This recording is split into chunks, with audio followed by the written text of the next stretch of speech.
Hello, good morning. একটা ছোট্ট mini ব্লগের মাধ্যমে তোমাদের সাথে একটা ছোট্ট জিনিস শেয়ার করব, তাই আসা ক্যামেরার সামনে। তো আমি একটা ছোট্ট জিনিস শিখলাম, এক্ষুনি শিখলাম, তাই ভাবলাম তোমাদের সাথেও শেয়ার করি। এই যে এখন আমার ক্লাস চলছে, আর না কোনো রকম কোনো টেকনিক্যাল বা কোনো রকম কোনো এডুকেশন এগুলো আমি কিছু বলবো না, কারণ সবার আলাদা আলাদা ফিল্ড।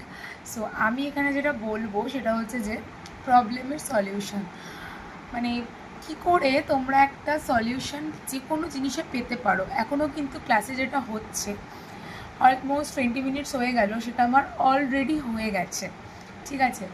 তো কি না কি সেটাই তোমাদের সাথে শেয়ার করছি। ফার্স্টেই বলে রাখি যে কি হয়েছিল না, একটা ছোট্ট প্রবলেম হয়ে গেছিলো, সবারই হচ্ছিল, যে মানে কারোরটা হচ্ছিল না, আমারও হচ্ছিল না। এবার আমি ভাবছিলাম যে হচ্ছে না, তো সবাই এখানে মানে স্ক্রিনটা শেয়ার করছে দেখানোর জন্য যে হচ্ছে না হচ্ছে না হচ্ছে না।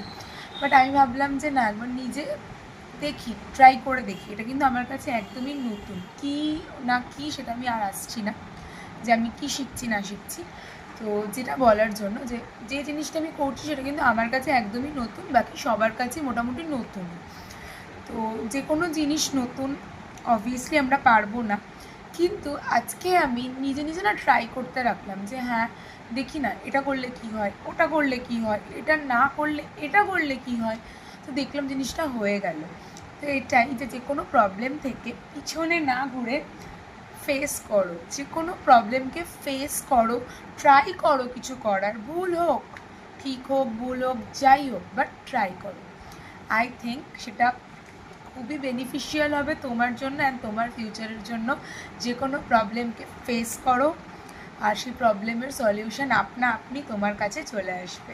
একটা ছোট্ট জিনিস আমিও শিখলাম, এক্ষুনি শিখলাম, তাই তোমাদেরকেও শেখালাম। তো যাই হোক, ভালো লাগলে জানিও, আর না ভালো লাগলে অবশ্যই সেটাও জানিও। তো বাই।